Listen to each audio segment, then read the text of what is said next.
بسم اللہ الرحمن الرحیم۔ میرے دوستو، دنیا میں ہر انسان کامیابی چاہتا ہے، ہر انسان، اور ہر انسان ناکامی سے بچنا چاہتا ہے۔ ہر انسان کامیابی چاہتا ہے۔ آپ کو کوئی دنیا میں ایسا انسان نہیں ملے گا جو یہ چاہتا ہو میں ناکام ہو جاؤں۔ سب کامیابی چاہتے ہیں۔ یہ جتنی محنت ہو رہی ہے یہ کامیاب ہونے کی ہو رہی ہے، ناکامی سے بچنے کی ہو رہی ہے۔ لیکن کامیابی کسے کہتے ہیں؟ کامیابی کسے کہتے ہیں؟ ناکامی کسے کہتے ہیں؟ یہ سمجھنے کی بات ہے، یہ سمجھنے کی بات ہے کہ کامیابی کسے کہتے ہیں۔ دنیا میں دو ہی انسان ہیں، یا کامیاب یا ناکام۔ جتنے بھی دنیا میں انسان ہیں، آئے ہیں، آئیں گے، موجود ہیں، چلے گئے، یا کامیاب یا ناکام۔ تو کامیابی کس کا نام ہے؟ اللہ کا راضی ہو جانا، اللہ کا راضی ہو جانا بندے سے، یہ بندے کی کامیابی ہے۔ اللہ جس سے راضی ہے یہ کامیاب ہے، اور اللہ جس سے ناراض ہے یہ ناکام ہے۔ اللہ جس سے راضی ہیں یہ کامیاب ہے۔ وَرِضْوَانٌ مِّنَ اللَّهِ أَكْبَرُ ذَلِكَ هُوَ الْفَوْزُ الْعَظِيمُ۔ اللہ کو راضی کرنا یہ بہت بڑی بات ہے، اور یہی تو سب سے بڑی کامیابی ہے۔ یہ کامیابی ہے، اللہ کا راضی ہو جانا۔ ہاں، جن بچوں نے ماں کی گود میں بات کی ہے نا، 3 بچے ہیں، حدیث میں آتا ہے، جنہوں نے ماں کی گود میں بات کی ہے۔ اس میں سے ایک بچہ حضور صلی اللہ علیہ وسلم یہ سنا رہے ہیں، یہ بات اللہ کے نبی سنا رہے ہیں کہ ایک عورت اپنے بچے کو گود میں لے کے بیٹھی تھی، دودھ پلا رہی تھی۔ ایک بادشاہ گزرا اور شاہی سواری، لوگ آگے پیچھے حشم و خدم کے ساتھ، تو ماں کہنے لگی اے اللہ میرے بیٹے کو بھی اس جیسا بنا دے۔ تو بچے نے دودھ چھوڑا اور اس بادشاہ کی طرف دیکھا اور آسمان کی طرف نگاہ اٹھا کے کہنے لگا اے اللہ مجھے اس جیسا نہ بنائیو۔ ماں حیران کہ یہ بچہ بول رہا ہے۔ تھوڑی دیر میں ایک عورت گزری، لوگ اس کو مار رہے تھے اور گھسیٹ رہے تھے، جوتے مار رہے تھے اور کہہ رہے تھے تو نے زنا کیا، تو نے چوری کی، تو نے یہ کیا، تو نے وہ کیا۔ تو ماں کہنے لگی اے اللہ میرے بیٹے کو اس جیسا نہ بنائیو۔ بچے نے پھر دودھ چھوڑا اور آسمان کی طرف نگاہ اٹھائے کہنے لگا اے اللہ مجھے اس جیسا ہی بنا دیجیو۔ ماں حیران کہ یہ بچہ بول رہا ہے، میں نے اس کے لیے شرافت مانگی، یہ انکار کیا، اور یہ ذلیل عورت اور کہتا ہے مجھے اس جیسا بنا، یہ کیا بات ہے؟ تو بچہ پھر بولا کہ ماں وہ پہلا جو آدمی گزرا تھا نا، دنیا میں بڑا نام ہے، بڑی شہرت، بڑی واہ واہ ہے، لیکن اللہ اس سے ناراض ہے اور اس کا ٹھکانہ جہنم ہے، اس کے اعمال اچھے نہیں ہیں، اس لیے میں نے کہا کہ اللہ مجھے اس جیسا نہ بنائی۔ یہ دوسری عورت جو گزری تھی نا، یہ تو لوگوں نے اس پر بہتان باندھا ہے، یہ تو نیک عورت ہے، اللہ کی ولیہ ہے، یہ تو اللہ اس سے راضی ہے، اللہ اس سے راضی ہے، اس لیے میں نے کہا کہ مجھے اس جیسا ہی بنا دیجیے۔ تو کامیابی کسے کہتے ہیں؟ اللہ کا راضی ہو جانا۔ ناکامی کسے کہتے ہیں؟ اللہ کا ناراض ہو جانا۔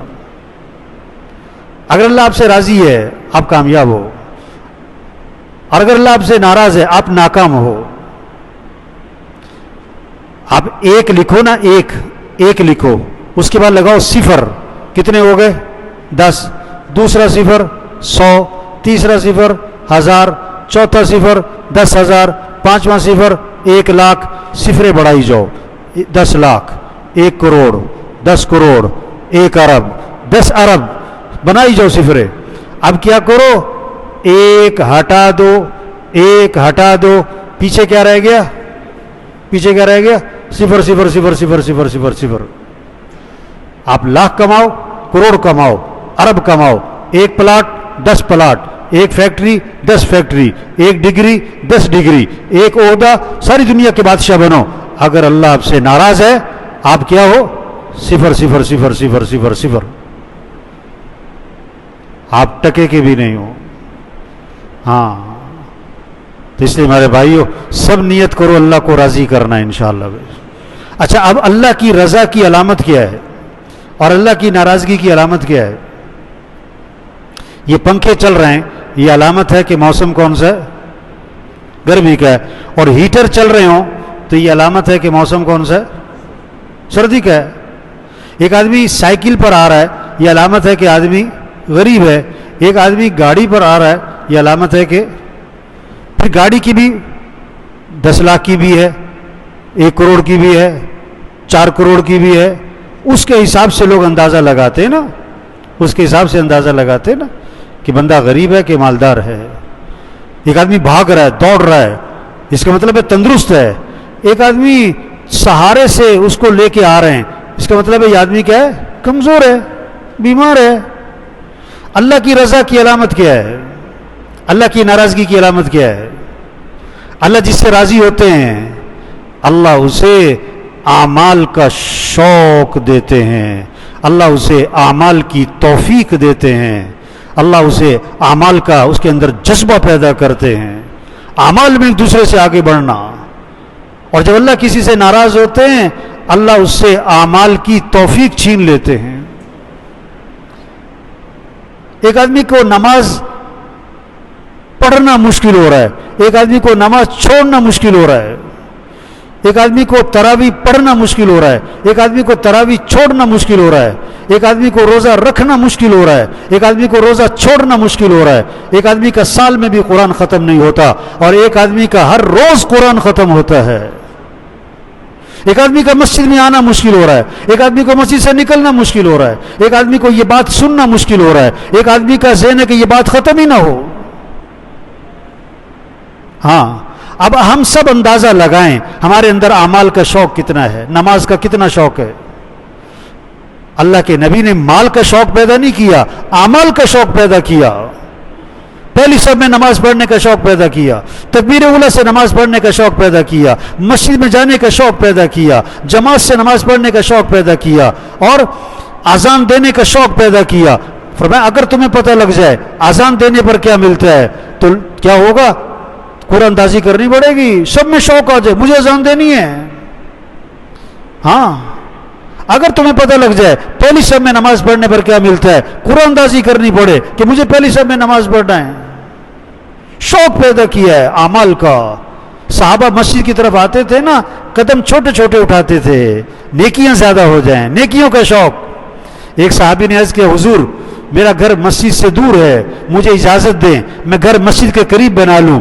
اور میں نہیں نہیں نہیں نہیں, جتنا تم دور سے آؤ گے ہر قدم پہ تمہیں نیکی ملے گی. عمل کا شوق پیدا کیا, اعمال سے زندگی بنتی ہے. آپ صلی اللہ علیہ وسلم نے فرمایا آج تم میں سے روزہ کس نے رکھا؟ روزہ, رمضان کا روزہ تو فرض ہے, یہ تو رمضان کے علاوہ بات ہو رہی تھی, رمضان کے علاوہ پوچھا آپ نے. آج تم میں سے روزہ کس نے رکھا ہے؟ حضرت ابوبکر رضی اللہ عنہ کھڑے ہو گئے, حضور میں نے روزہ رکھا ہے.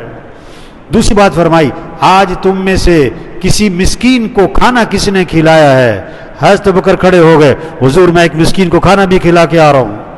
تیسری بات فرمائی آج تم میں سے کسی بیمار کی عیادت کس نے کی ہے؟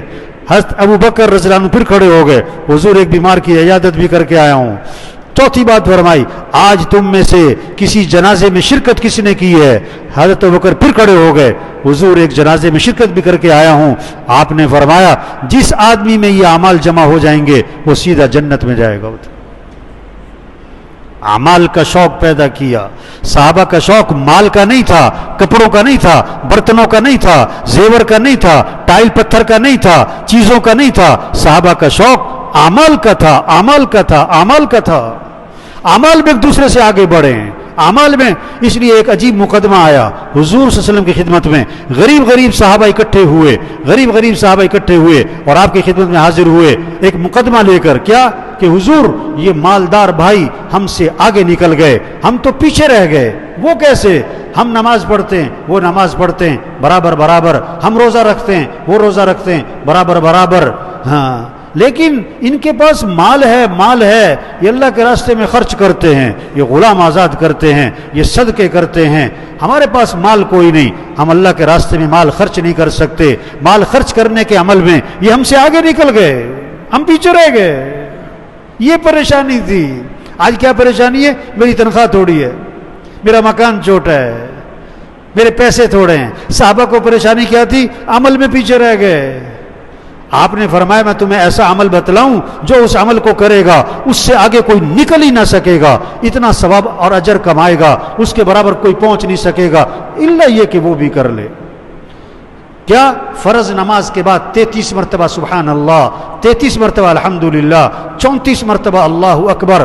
جو یہ تسبیح پڑھے گا اس کو اتنا اجر ملے گا کہ اس کے برابر کوئی پہنچ ہی نہیں سکتا.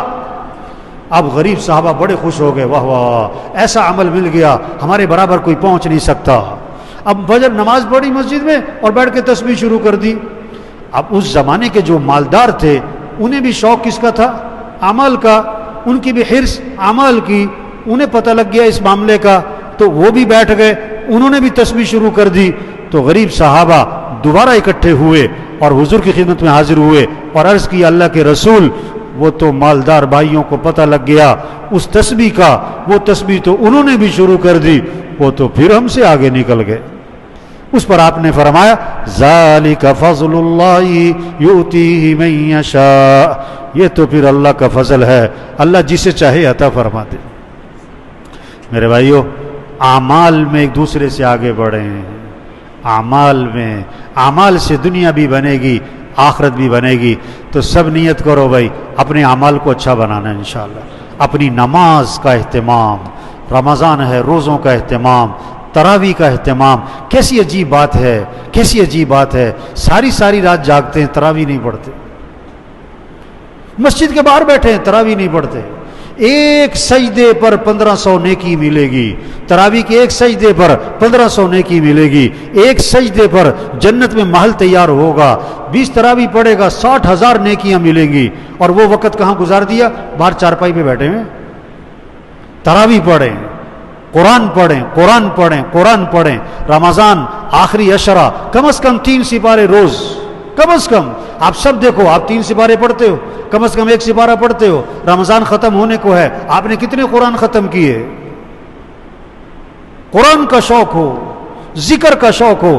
آپ نے فرمایا رمضان میں 4 چیزوں کی کثرت کرو, لا الہ الا اللہ, لا الہ الا اللہ, لا الہ الا اللہ. کثرت سے پڑھو, 100 دفعہ نہیں کہا, 200 دفعہ نہیں, کثرت سے پڑھو. اور حدیث میں آتا ہے جو روزانہ 100 مرتبہ پڑھے لا الہ الا اللہ, لا الہ الا اللہ, جب قیامت کے دن اٹھے گا تو اس کا چہرہ 14ویں رات کے چاند کی طرح چمک رہا ہوگا.